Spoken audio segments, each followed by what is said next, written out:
Well, it's showtime, folks. Really excited about this conversation today. We're going to be talking to Dennis Vincent and Mary Liz Adams. And guys, I don't know if you want to go ahead and just introduce yourselves and tell the channel a little bit about what you do and why we're here today. Yeah, my name's Dennis Vincent, and I am the director and producer, writer of Mark of the Werewolf. And I'm Mary Liz Adams. I am the lead in Mark of the Werewolf, and I'm also an associate producer on the movie as well.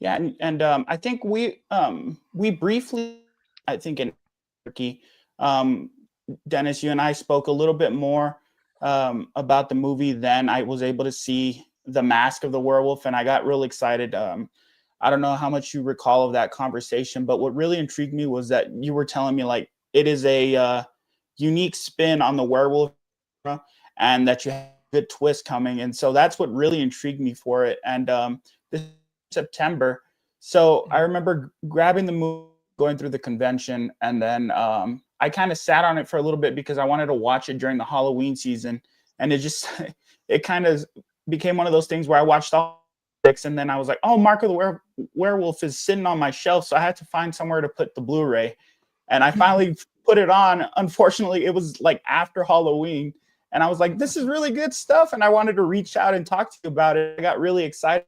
It did get me on the twist, and I guess a little bit about it, but what has your experience been as far as like, I guess you're touring the country kind of promoting it and telling people about Mark of the Werewolf, and what has your experience been with the horror community in general? Oh, it's been good. I can't say I've been touring the country. I've only been on I think three conventions that we did. And I think I'd met Okay, you, the one in Albuquerque, right? I believe. that's And correct. so, yeah, so I, I, I haven't heard from too many other people, although we did get a very good review on the IMDb. And most everybody I've heard does like the film, and they say it really does surprise them. The ending's a very big surprise. They always say, "Yeah, he got me," because they don't expect that kind of ending at all. So it's that makes me happy, you know. That so that's I don't know. That's all I can say. It's been positive. That's all I can say. I Well, don't know that's good. what Mary has heard at all on her end at all, but Yeah, I've heard some really good things. I think that um, people really appreciate the beauty of the film as well. Like the look of it is Hmm. very different and just a really pretty film as well. And as far as like the horror community, they've just been such like an awesome community to be in, and like talking to people, so many different types of people, being able to go to those conventions and being able to talk to so many different people has just been a fun time, and just meeting new people has been great. mhm. Absolutely. I find so like with my channel, it used to be that I talked about all kinds of movies, really. It was like, okay, I'm going to talk about this movie that's releasing on this day or whatever. And I jumped into the horror community maybe a year ago, a few months ago, and it now my channel's been kind of welcomed and embraced a lot more by what we call the monster fam and a lot of the horror communities. So what turned into me kind of talking about, and I'll still do it from now and again, just whatever movies being released that weekend. But I've been introduced to so many different horror movies. I thought I was a horror fan. Go to these conventions or you meet horror fans, and then you're just introduced to completely different things. What has been like one of the more shocking, or I guess uh, different experiences you guys have had in this horror community? Have they introduced you to like a movie that you guys were completely unaware of, or is there some kind of trope or horror trope that you guys have been introduced to that's been kind of exciting for you guys? Well, I can speak for myself in the sense that I am new to the community as well. I've only been involved for like 20 years. Most people that I know that have been involved in the horror genre have been doing it since they were kids, you know. I didn't get into it till I was Mm. 43 years old, but when I got into it, I fell into it wholeheartedly, and I really love the community, and I've learned so much. And I'm always learning new movies I've never heard of, so it makes it really nice and refreshing. So my background really was in painting and sculpting, and I never thought I'd go into film, but it was one of those things that kind of happened by accident. And I really like this medium quite a bit. The other thing I would say is that I would say I've learned a lot. And I really, like I said, really have embraced this community in this horror genre. But I'm not a film buff, and so that's the other thing, is that I think that's what makes me bring something new to the table, is the fact that I don't have that background where I've learned everything about horror films forwards and backwards. I kind of come to it with a new, fresh look, and I think that's why it's something new. I think that people, when they see even this, and we talked about Rage of the Mummy, which was my first narrative. Those two are very unique films, and I think that's the reason for it, is because I really wasn't steeped into the horror world very much, but I am now. I mean, now I very much feel a part of it. So, but that's been my personal experience. I don't know about Mary. I don't think Mary started in the horror genre either. I don't think any of us did, but I love it now. So, yeah.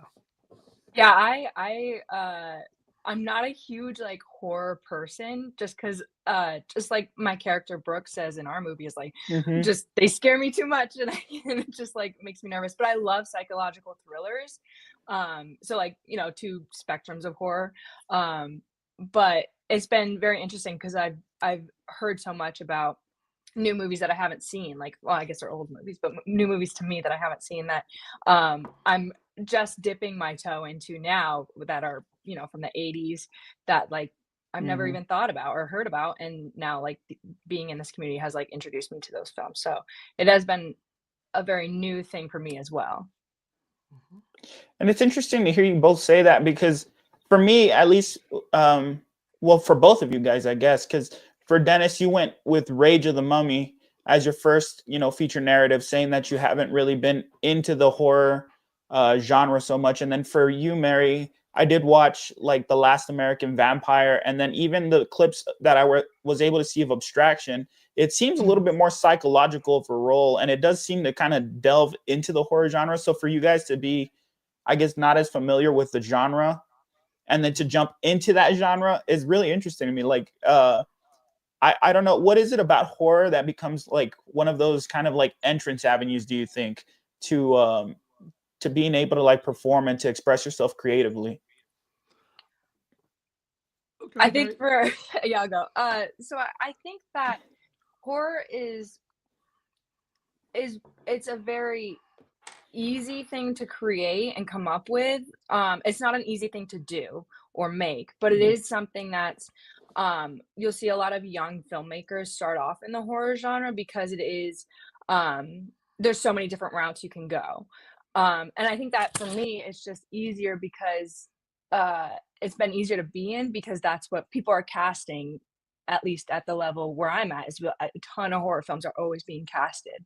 So I think that is, at least for me, like a piece that is why horror is why I've been leaning into that genre more and more. It's just because there's so many people that can do it.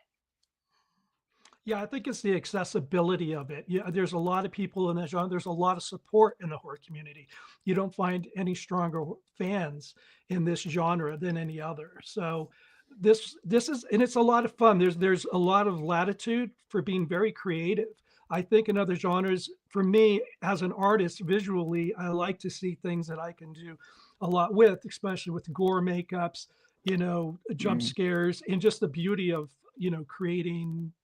I look at Dario Argento and his work and Suspiria. Those are very strong inspirations for me, and I love a lot of the Italian giallo films. And I would have to say that at first I was really interested in mostly the visuals, but now I realize that the story is really an important element. That's the reason people watch the film, and I have to Right. remind myself of that all the time.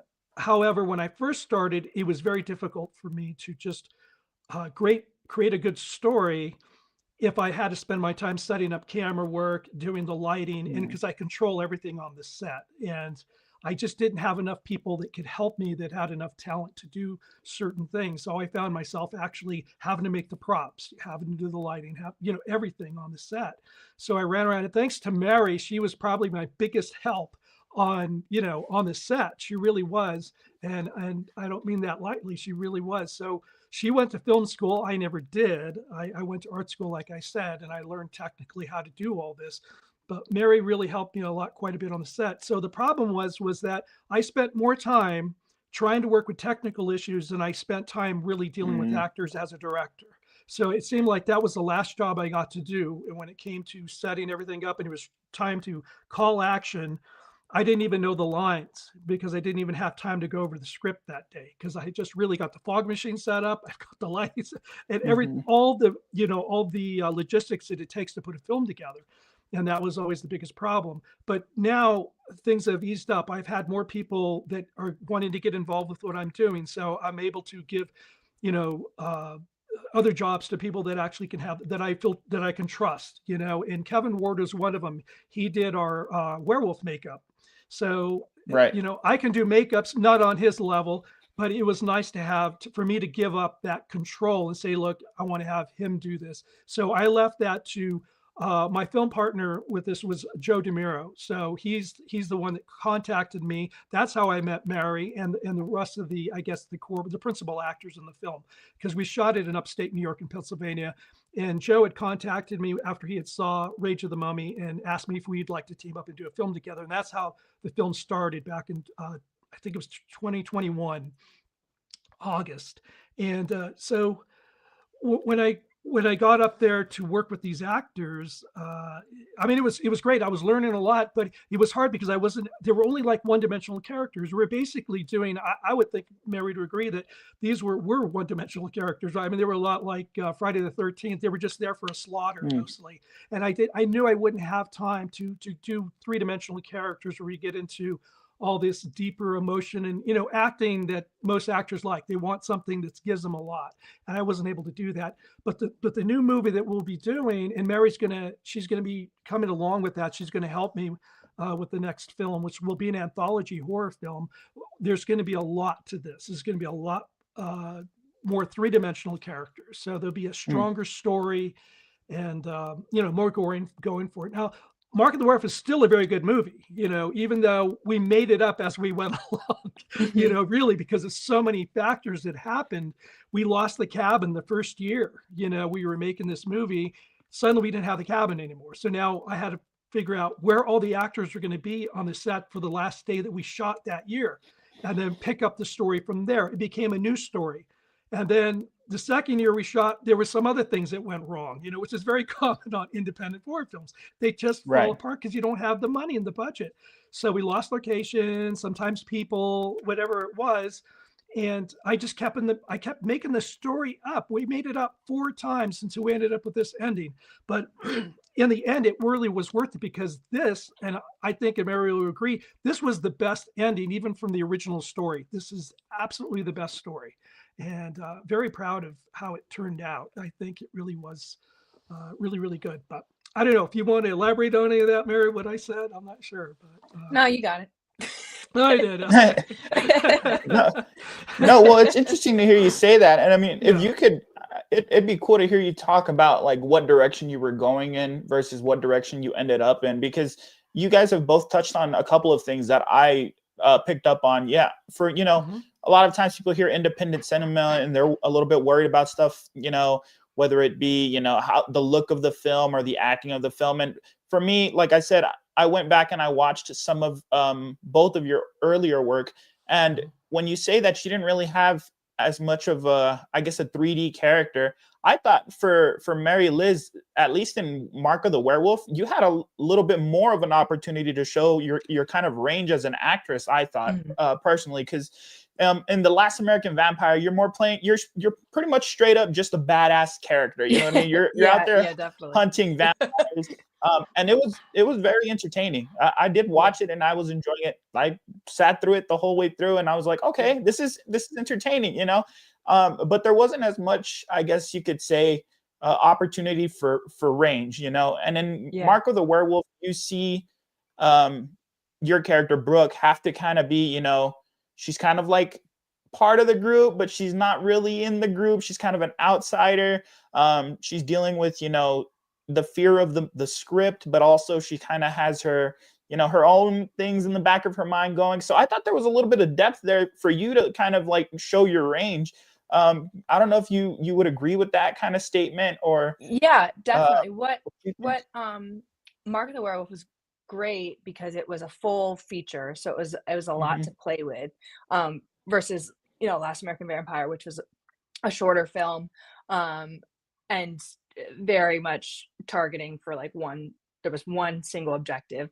Mhm. But for Market Werewolf, because it started out where it was very much Friday the 13th, very much this one-dimensional character, and then over time, because we kept having to do these reshoots, this character got deeper and deeper into her head. So there was a lot more layering with her that I could do and pull, and Dennis and I worked on together with her. And so it just gave a little bit more of like a little more depth to that character, being able to, because there was space, there was over the course of 4 years of this character, there was the ability to change. And when I first was working on Brooke, before, like, when we first started shooting, she's a very different from how she ended up being in this final version. So I'm curious if we would have had this script the way it is now, the way the movie came out, how I would have possibly played her a little different, knowing the ending. But it's almost better not that I didn't know the ending, because then it adds a little bit more of a, Yeah. I don't know what's Yeah. happening. I agree. No, it's true. Yeah. I think that because I had tried to fix this movie in so many possible ways. I mean, you're there just practically thinking, what in the hell am I going to do? Because I've lost so much. I didn't know how I was going to fix it. And so you're practically bleeding at the keyboards, trying to think of something and racking your brain. And so when it finally came to like the third year, I had asked some other actors if they wanted to participate in it, but they turned me down. They said no. And I thought, okay, what am I going to do now? And I thought, well, let me go back to the Mary character, to the Brooke character, and talk to Mary and see if she'd be interested in maybe developing that character more, where we can bring her more to the forefront and make her actually the star of the film, which is what my original intent really was. She was supposed to be the final girl kind of thing. Right. But she really wasn't developed much in this film. So I got a hold of Mary. Mary said, sure, I'd love to do it. So I said, okay, good. So let me work on that. I developed the story, and she came down, and we really fleshed this whole ending out really together. And so she was able to put all the emotion that she could for this film and put, all of her acting chops into it. And she did such a good job. But I think I agree with her that it's true. Had she known this ending before, and I don't want to give it away, because if I talk about it, it would spoil the end of the film. But because it is a different ending. I mean, it's so, had she known ahead of time, I think her acting would have been different. And I think that's really what throw people off when they see this, because they're just really surprised by that. And but yeah, it was she really helped so much on this movie. So really, kind of together, we wrote this ending. Yeah. Well, I'm going through my notes here, and it's funny because you guys are hitting on a lot of different questions that I had as far as like how I was interested, because I was gonna ask. Now I know, Mary Liz, so you didn't know what the original ending was gonna be, because I was gonna ask you. Oh, that's cool, because it really does kind of shape. I mean, there is a portion there where you're kind of like, you see the ending, and like I said, I went and rewatched it, and I was trying to pick up. I was like, oh, okay, so Dennis was putting this. He was dropping breadcrumbs here and there about what's going to happen. So I feel like you had kind of like a streamlined idea that maybe had a couple of splits here and there. But I had wondered if you, Mary, as far as like the performance went, was it like, okay, I know what's coming, so I need to kind of like play it this way, or what was going on? Because there's a couple of instances there where it seems like you know what you're doing, because I felt like I knew what the twist was, and then it wasn't exactly right. So I don't know, maybe I was just reading into like the performance a little bit, or were there breadcrumbs there for you guys to kind of like more or less know where you were going with it? I think a piece of it is just like the power of editing. Like, Dennis did such a good job with, there's scenes that like we're like, there's a campfire scene towards the end where I'm like next to a campfire. That's all I'll say. But that scene ends at a certain point, and that was how the original script was. It just like ends at that scene.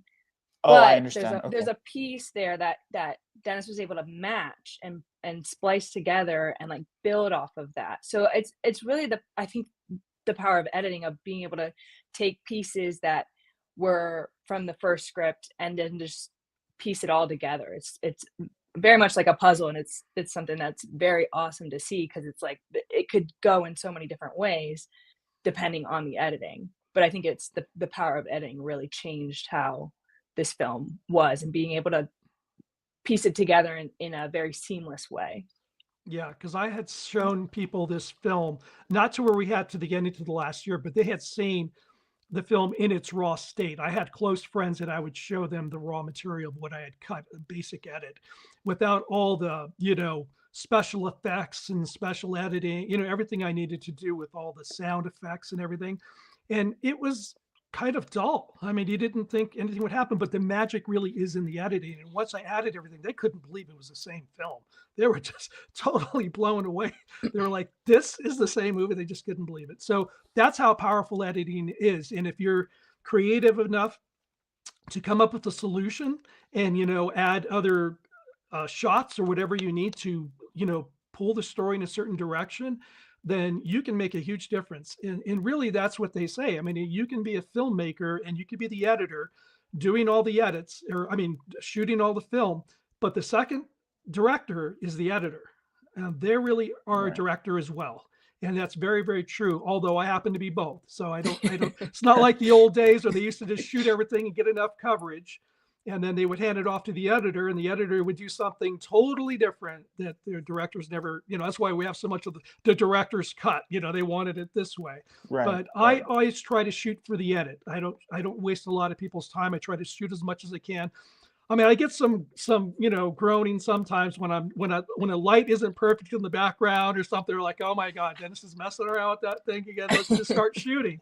But I think when they finally saw the results of the film, they realized it was worth waiting that few 20 minutes just to get that lighting just perfect, because it looks really good. I will say that the quality of the cinematography is the one thing people first gravitate towards. But if you stick for the film, it'll be well worth it for that ending. It's a very good story. So, yeah.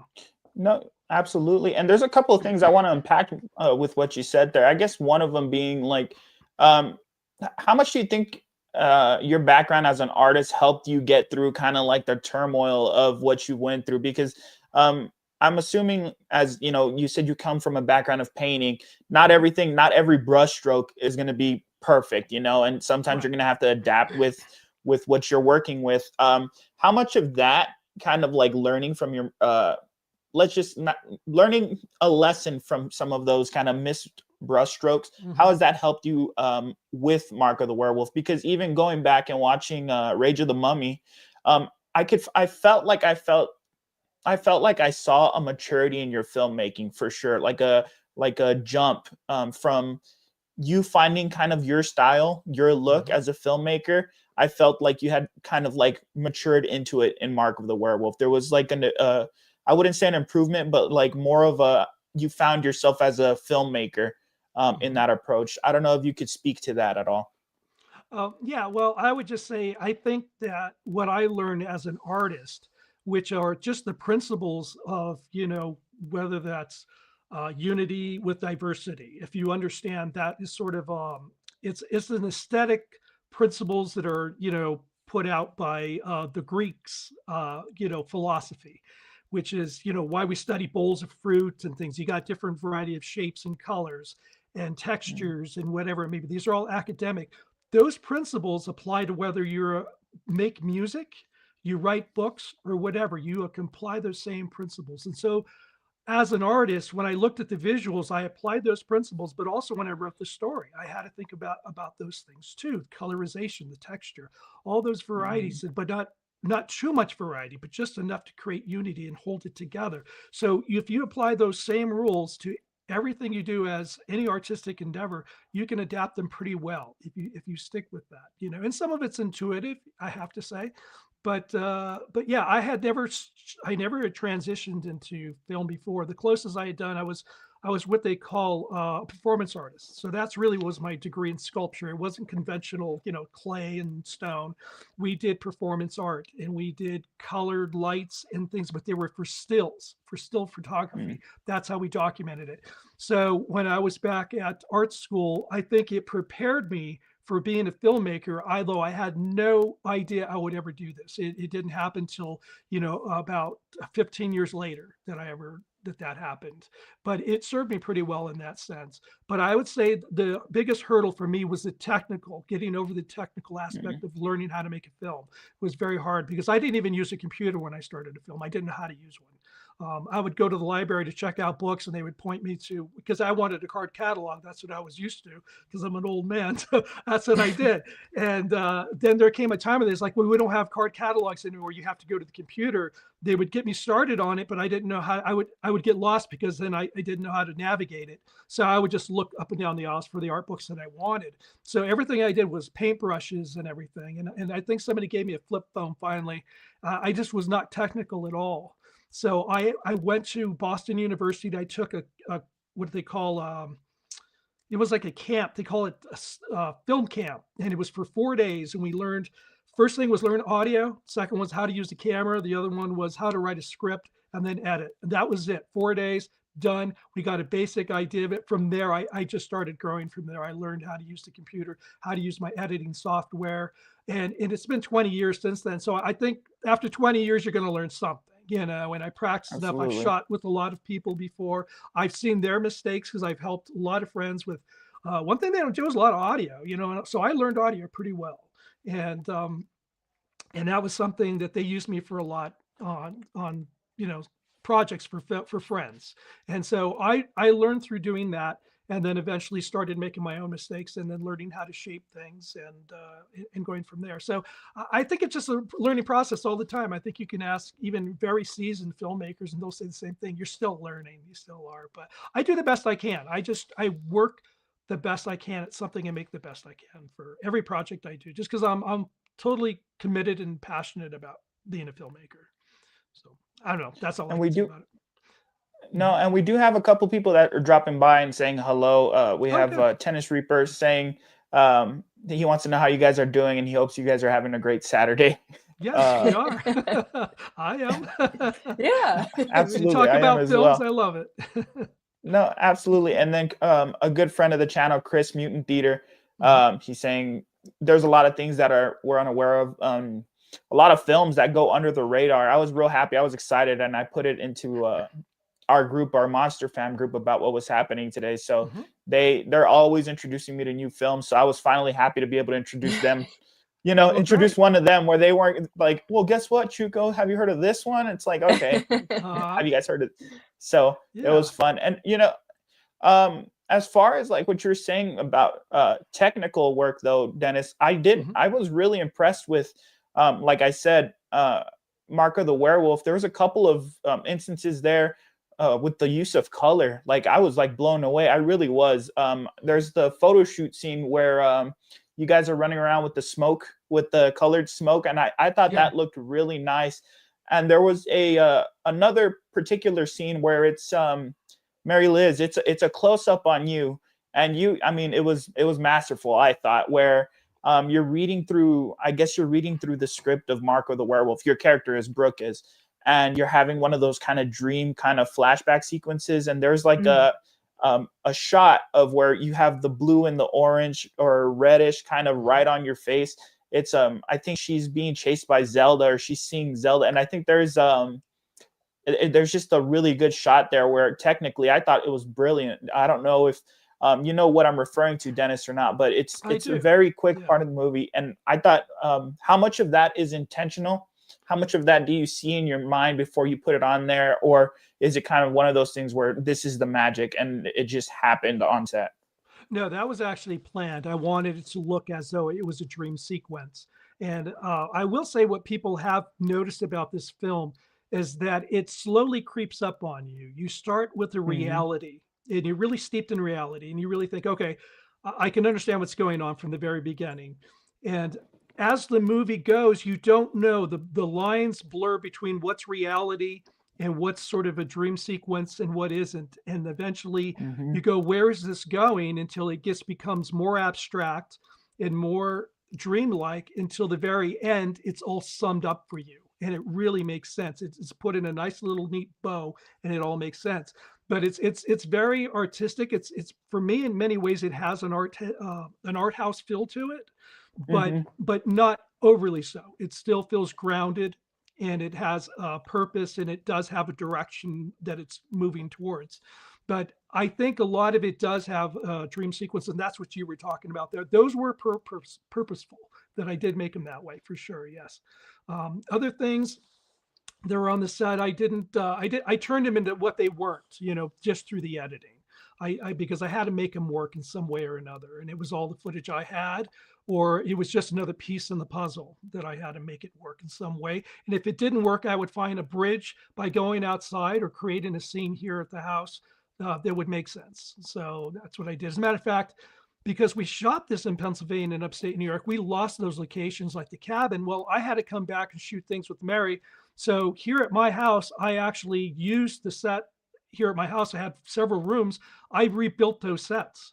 So that's a lot of people don't know that. And like Joe DeMiro, who was my film partner back there, he was on set with most everything we had shot when we were there in Pennsylvania and upstate New York. He said, I couldn't tell the difference, and he'd been there. He says, I know we didn't shoot that here. He says, but it looks like the same location, because that was a lot of care that goes into it. But people they don't realize, and we don't want them to know as filmmakers, all the magic that went behind the scene. You just looking at it, think that was the same room. It's not. Some of the, just like the scene that you were talking about, that Mary was talking about, we shot that over a course of 2 years. One shot jumps back to another, and there's a jump between 2 years in between. But you thought it was all shot in the one moment, and it's not. Absolutely. It's all the magic that it takes to do all that, to get those continuity. After shooting for 4 years, it took us 4 years to shoot this. It's hard to keep a continuity of the film going for 4 years. People change their hair. Fortunately, Mary never did. She keeps that same style.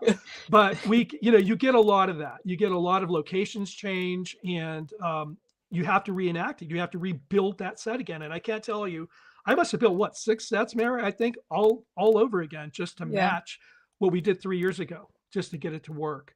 As a matter of fact, I even built trees in my backyard so that we could create fog back there and look like she was going through the same locations that we shot over there.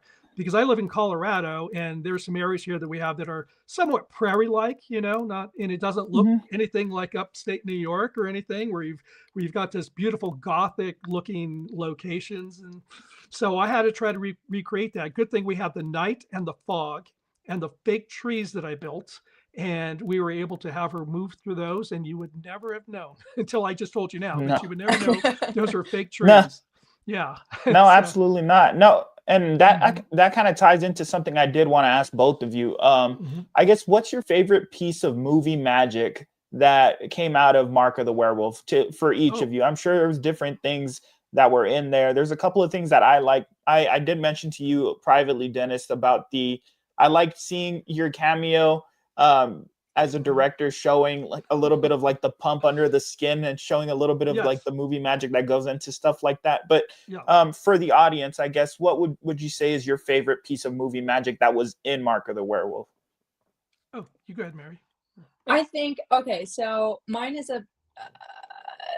contains a big spoiler, so I'll be kind of vague, but there are people who die in certain ways that are shot multiple different ways, and they were shot one way in our first filming of this movie, and then they're used in a different way in the final edit, and being able to use those pieces in the film still, I think that. And it really just it just did so well tying things together in a different way, but still being able to use some beautiful shots that we did in the first filming of this. So I think that's my favorite, because I'm an editor too, so I do a lot of video editing. So I love it. I love seeing those types of elements happen, where it's like, well, we couldn't use it here, but we're gonna find a way to use it somewhere here, and it just I think that's, without giving too much away. So you have to see it in order. I know exactly what you're talking about. I do. I know exactly what you're talking about, because I think people would have thought, oh, what a waste of time. We wasted all that time doing that, and it's not even going to be, it's going to be cut. It's going to be on the cutting room floor, like it was waste. And it didn't happen, right? And we kept it. And I think people would I would say the actors would be very surprised to see that was there, that it actually survived.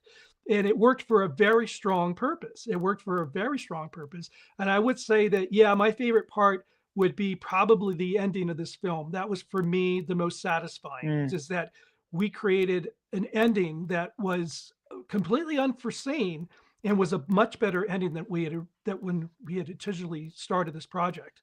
So that's what I would say. But I know it's interesting that you talked about how I made my cameo at the beginning, and there I am with this bladder on my face, because I think what I'm doing is I'm trying to show the fact that this is not reality, that everything we're doing, the movie, in a way, the way it starts, it's a parody of itself, is really what it is. Right. Because here we have, Brooke trying to get this part in the film, saying, no, I'm your lead in this movie. And ironically, she really is the lead in the movie we're actually watching. There's a lot of parodies within the film.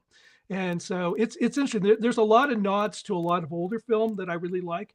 I love 70s horror film, 50s. So I try to put everything in there. And those scenes that the people are watching in the cabin, I created those. You see a lot of people take Night of the Living Dead, or they take, what is the other one? Carnival of Souls. And they put those in because they're public domain. And that's usually what people are watching on TV. They usually do that.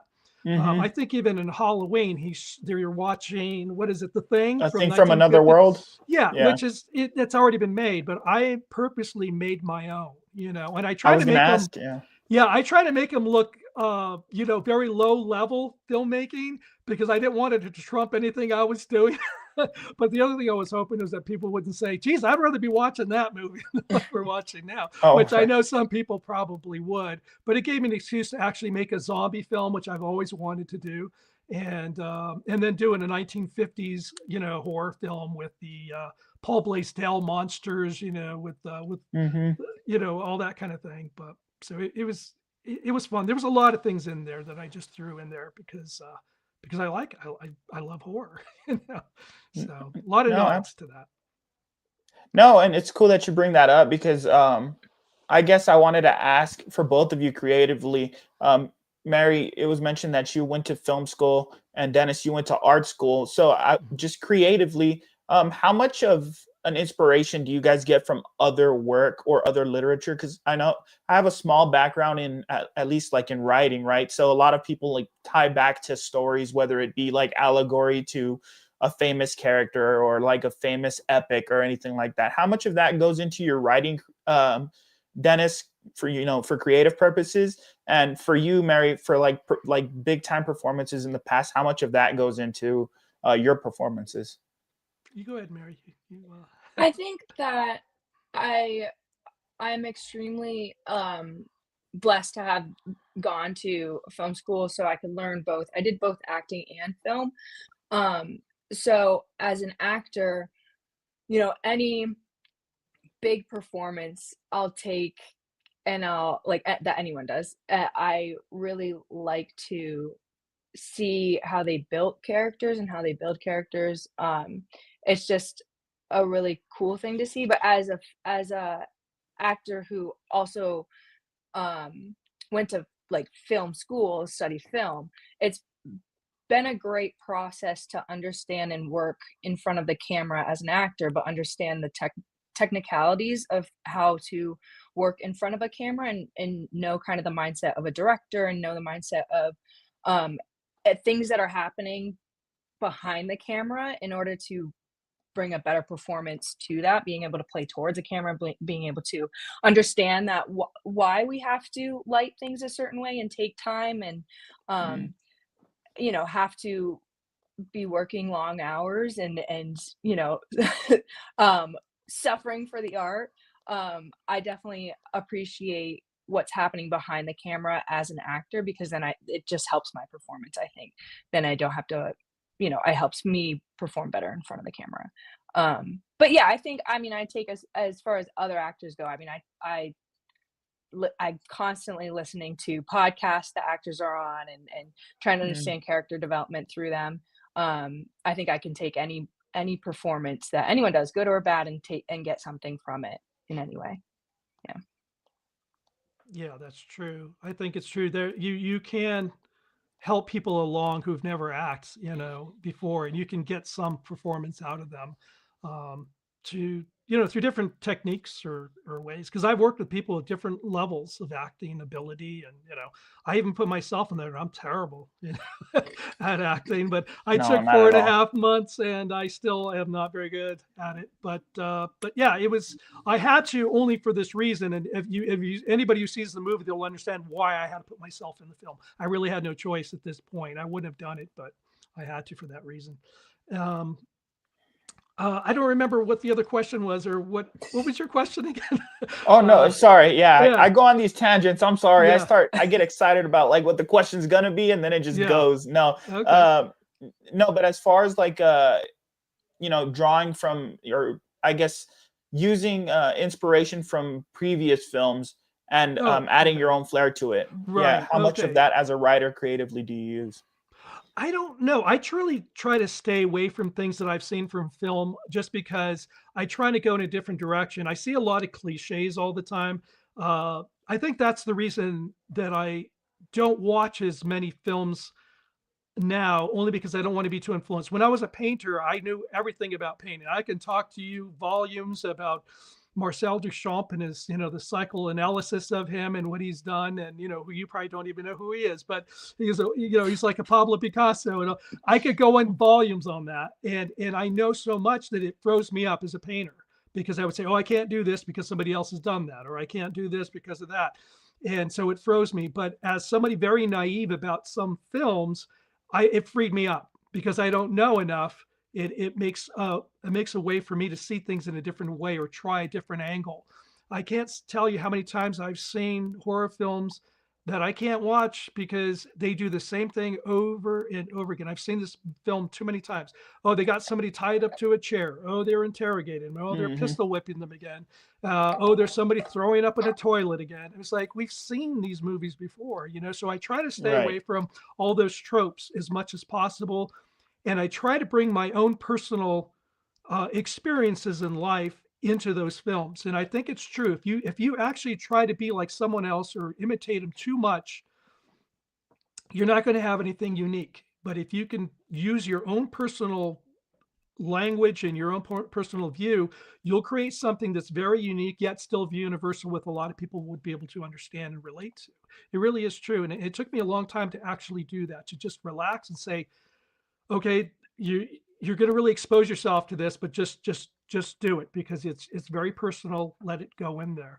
So I would say I could probably pick out almost a lot of scenes in the movie that related to my life somewhere along the line. Something personal was involved there. So I would say use your life experiences to inject into your writing and your film, because it really does make a huge difference, and it'll make it, will really help you along, better than trying to catch the latest thing that's going on. People say, oh, people are doing a lot of things with green screen, and they're doing, they're doing big spiders, or they're doing this, or they're doing that, because everybody's doing that. Now that there's the public domain with all these, the Popeye the Sailor, we have Mickey Mouse, all these ones that are there, people are jumping on the bandwagon to do all that, and you're seeing a lot of these films, and they're all Hmm. looking the same after a while. Now, I'm not saying they're not good; they can be done very well, but I it's better if you go in your own direction and don't do what's trendy. Just do what you Right. want, because eventually it will be your time. And this happens with films where they're kind of a flop the first time, and then 3 years later people go, how did I not see this film before? And it's really good, and it might pick up. So that's kind of what I do. I don't pay attention too much to what other people are doing. I do what I want to do, and it just makes me happier, and I have more enthusiasm towards the film than trying to do something that's trendy or everybody's doing that, so I think it's going to get me some attention. I never do that. I just do what I want to do, and you'll be happier for it.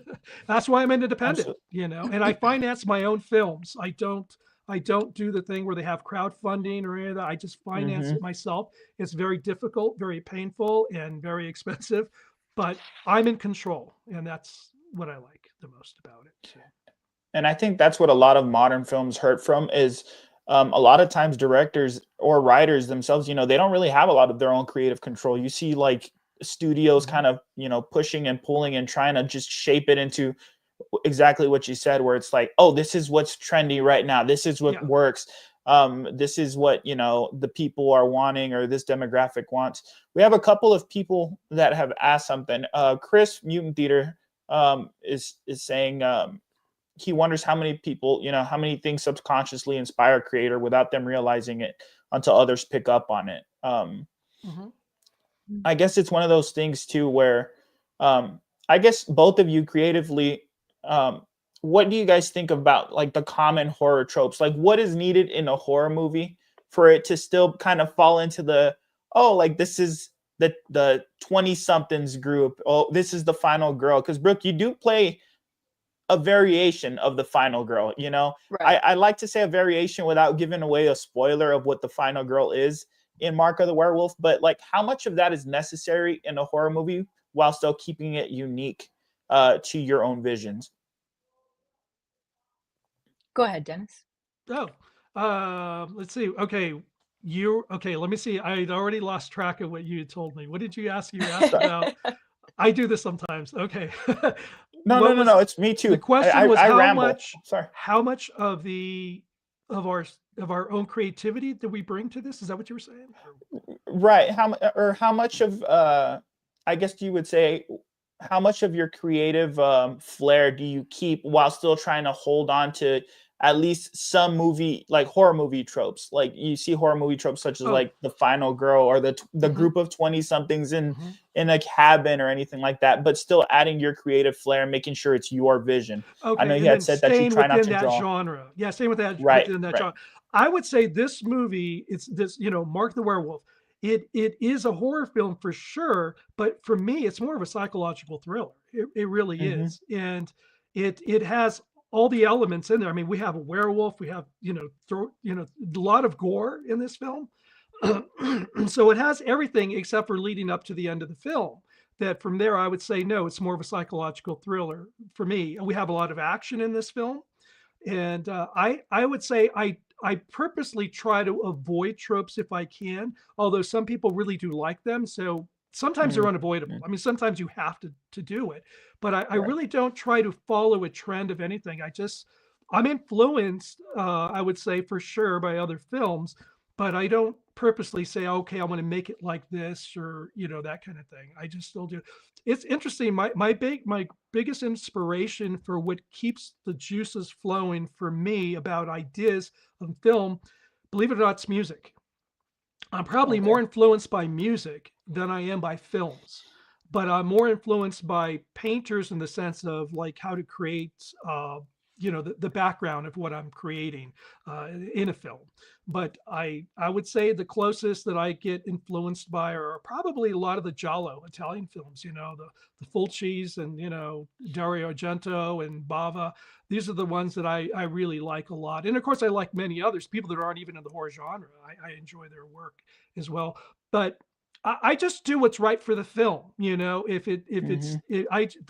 film kind of tells you the direction it wants to go in. And I would say the same thing even with Rage of the Mummy. It was pretty much, I was trying to find out what direction it was going to go. And so I worked for the project and not really thinking about the genre too much, about saying, well, I got to stay on track. I got to have this or whatever. So I let the artwork speak to me, and then I know what it needs and everything. But I do like the fact that it's collaborative as well, because I take a lot of ideas from Mary and many other people that were on the set. I really like the idea that it's a collaborative work. As a painter, when I was doing painting before I got into film, I would sit in a studio with a pack of cigarettes, turn the music up loud, and it was just me. And I did all the decision making. But when I got on set, it was kind of difficult to let go of that control. I had people talking to me, well, I think they should do this, I think they do that, and other things. You couldn't control the weather, you can't control a lot of things. So I learned to adapt to accidents, just like this movie. It happened for a reason, and you've heard that before, but it really is true. And I think The fact that we sometimes at the first year we probably wanted to kill each other. They wanted to kill me, but that's what happens on the set when you got all these creative people. You know, they have different ideas of how things want to be, and it can be rough. But you know, we make up at the end, and we work for the project, and in the end, you got something really good. I think that there can be tension on the set, and some of it's good, some of it isn't, but it's the massive mess that happens. It's the creative process, and that's where all the energy happens. And through all that chaos, you end up with something really beautiful at the end. Hopefully, you know, you do, and that's kind of what it's like. So yeah, we've yelled and screamed at each other, and you know, we've hugged each other afterwards, and you know, but that's just how we are as artists. You know, we get emotional about, very passionate about what we do, but I love the collaboration. But in the end, somebody has to orchestrate all this together, and that would be me. But I'm very open to listening to people change lines, ideas, concepts, all those things. I love that. So it's something that it took me a little time to open up to be collaborative, but now I really enjoy it. Take it, you know, enjoy it very much. And Mary's been, like I said, she was really responsible for a lot of the ending of this film, and a lot of what you don't see that I captured with the camera. She did a lot. She was very responsible for a lot of things in this. So yeah, I would definitely say that for sure.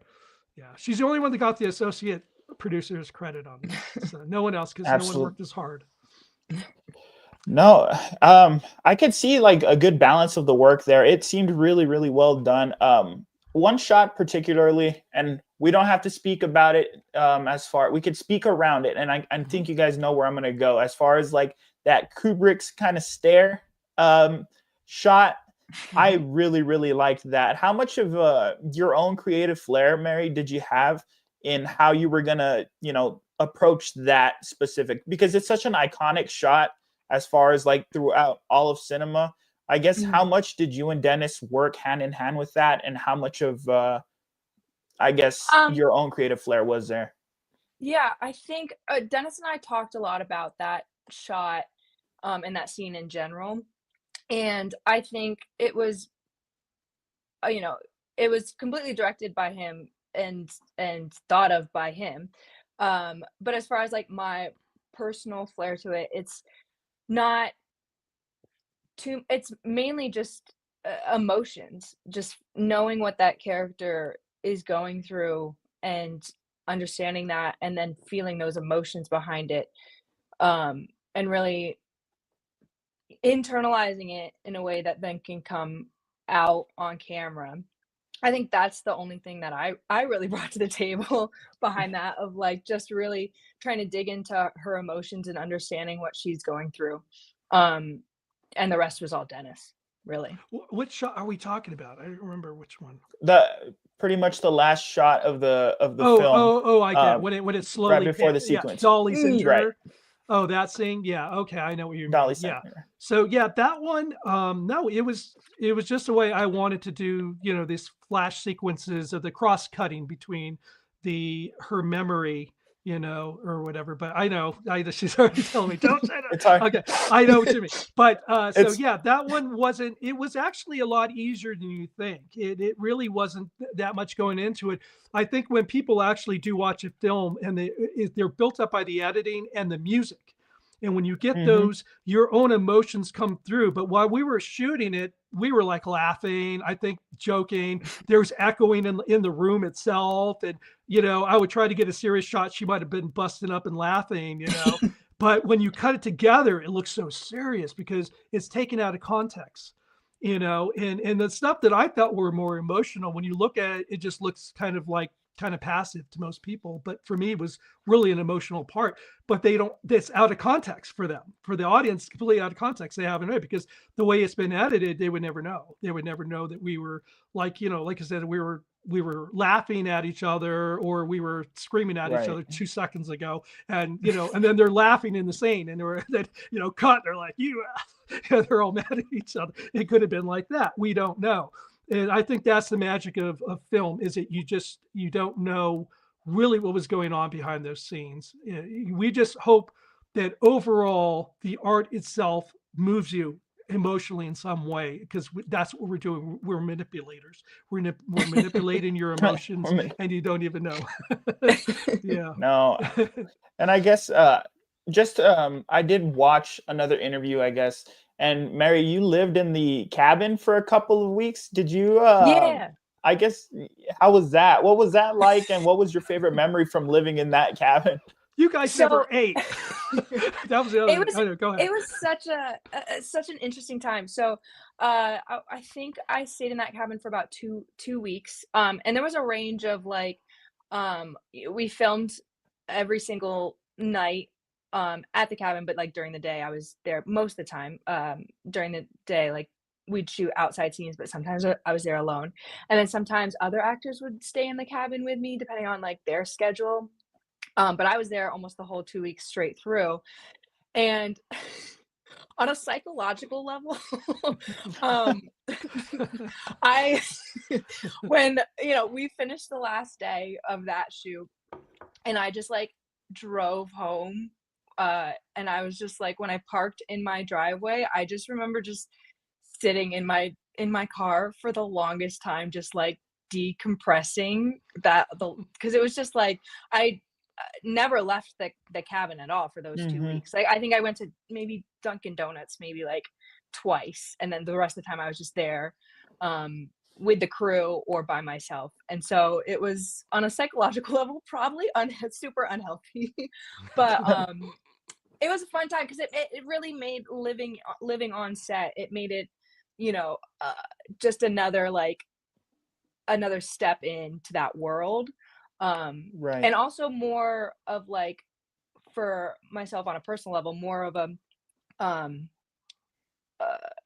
a desire to get this movie done and like feel more attached to it and really falling in love with what we were doing on an artistic level. So I really appreciated being there, but also psychologically I was unwell leaving because I just like had to be like out in the real world all of a sudden and understand what was happening outside of that movie. But it was fun. She surrendered herself. For 2 weeks, okay, I'm just going to have to surrender it and realize that I have to just leave. It's sort of like Apocalypse Now, right? She was living in the jungles, and there you go. Psychological issues. I don't know. It was interesting. We had rented from Verbo that location the first year, and Joe and I would go back to his house down in Pennsylvania. That was shot up in a place called Smithville Flats, upstate New York. And we would drive 50 minutes south back to Pennsylvania to sleep and then get up again the next morning. And I'd have to get everything all ready to go for that evening shoot. And it was difficult because I had never gone sequentially shooting a film day after day. When I shot Rage of the Mummy, it was shot really on weekends through the summers. And so I had plenty of time to set everything up, lighting, and get it all done. We didn't have to go through much blocking. There wasn't anything like that with the actors. We didn't do rehearsals. We just came in and did it. But so I thought, oh, I can do this. Well, it wasn't quite like that. I learned a lot on it. I didn't know a lot. I had a lot of, I wasn't experienced enough. So when we tried to shoot 20, I think it was 23 days we shot on that shoot. And I was there, the thing was falling apart in places. I mean, it's like, I didn't know what I was doing in some areas either, And I learned that because it gets dark in the summer about 9 o'clock. 8:30 is still kind of light out, but 9 o'clock it's dark. Well, how long can you shoot before people are mad? 2 o'clock in the morning, maybe, if you go down to, 7 o'clock in the morning, no, they're going to be upset with you. So it was tough, because I had to knock everything out within 4 hours pretty much. And since a lot of people didn't have experience around the set, I was the one doing all the lighting. I was doing all that stuff. I had a makeup artist there, but Kevin was only there for 5 days, Kevin Ward. And then he was gone. And then I think we had 3 days of rain during the time they were there. And the stunt team, Mark Grove and Sarah and Nate were there. They were the coordinators that helped our actors. And it rained during the time they were there. So that's why we had to shoot sometimes indoors. It was unscripted. We didn't really want to do that. And I wasn't happy with the results, but we ended up keeping them. Everything ended up we end up with all that. But it was tough. It really was. You wouldn't think so, but it was.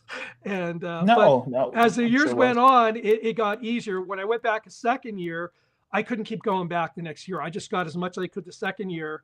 And because it was a summer film, I could only shoot the next Yeah, year during the summer. We don't live right. in Florida or California. We can shoot all year round. So I was pretty much, that's the reason it took so long. But by the third year, I said, no, we're shooting it in Colorado, where I live. And so that's what we did. And then I imported some of the actors. Some were new actors we had. And that was Mhm. how I was able to create the rest of the story by people I had here. It gave me time to think about how I could develop the story more and change it. And it worked out for the best. And then Mary flew down from New York and she was here, I think a week, right? I think, or 5 days or something like that. Yeah. And we did it quick. I mean, I was here. I don't know how many sets I built. I mean, there was one I built while she was upstairs waiting. I was down there in my drill in the bathroom, putting that whole thing together. And she comes down, wow, you got a whole new set here, and we shot the scene, so it was hard work, but got it done. We got it done. So, No, absolutely. We do have a question from somebody in the comments. It says, sure. would you say directing and writing goes hand in hand as far as filmmaking goes? It's kind of like an alternator and a starter. I would say yes, if you're the writer and the director, yeah, they would go hand in hand. And usually when you do that, when you write something, you think about what you have for, what you have that are assets around you. What kind of things you have available to you, what locations you have. So the best thing to do if you're going to write your own independent horror film is to say, okay, how many locations do I have available to me where I'm not going to need a license? I can go to a friend's house or whatever, and I don't need to pull a license, or I can just spend as much time as I want there.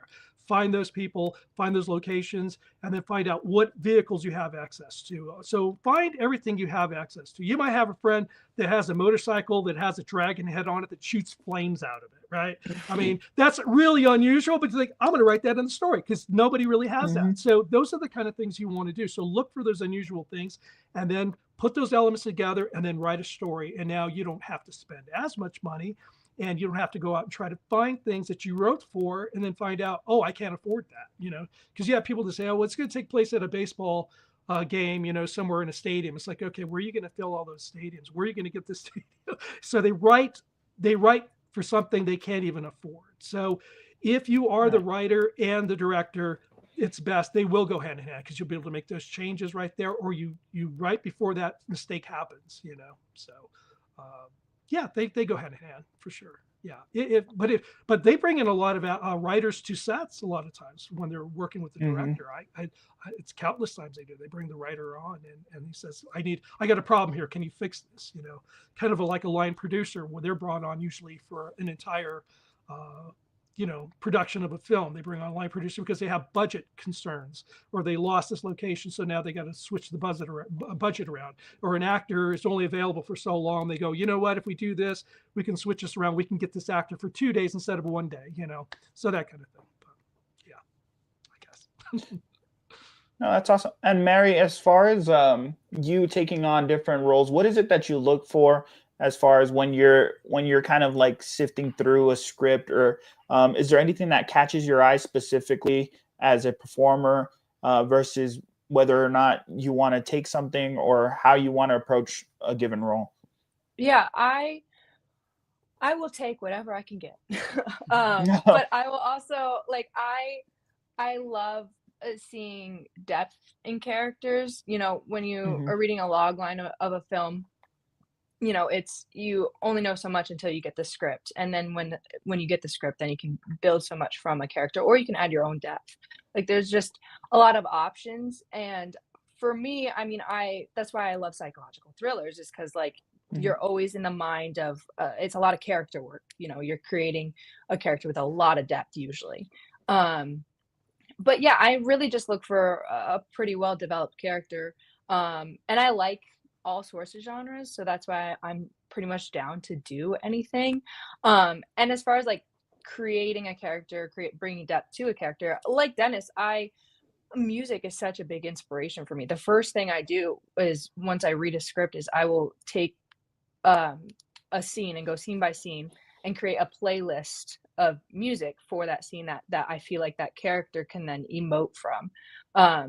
Just because I feel a lot of emotions around music, and so I can Mhm. easily connect my emotions and that character together through a song of that scene. So music is very much how I a piece of what I build into a character, as well as a ton of other things, creating the internal character and the external character and the overall essence of that character. But music is a big piece of that too.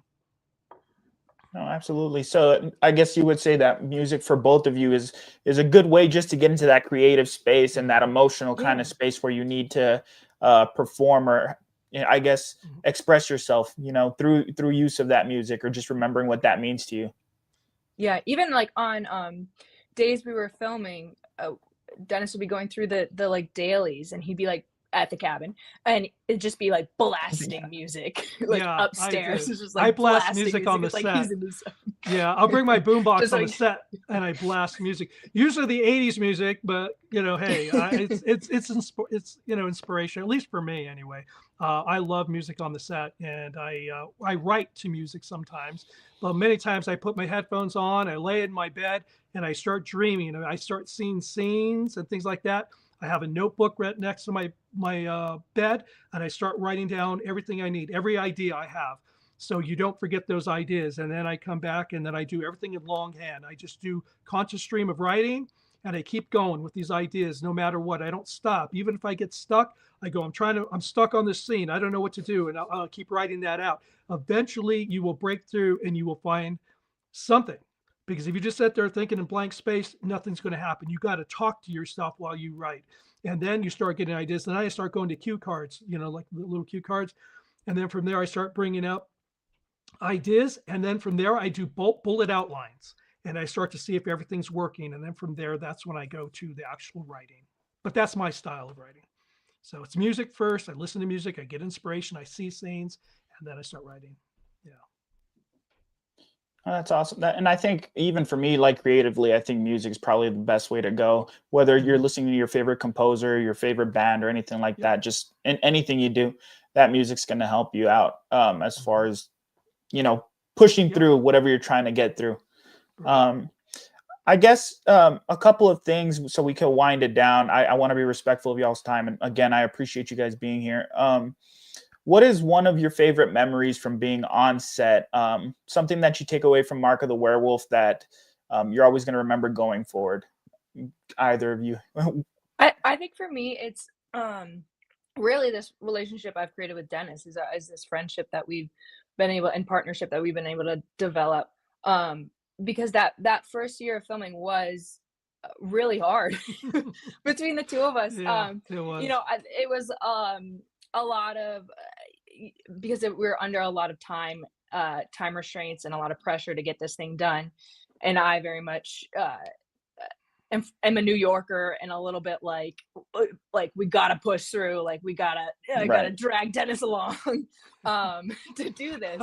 Uh, so I have a strong personality, and so I think like we towards the end really were butting heads in a way, but it made it better, and it made our relationship better, I think.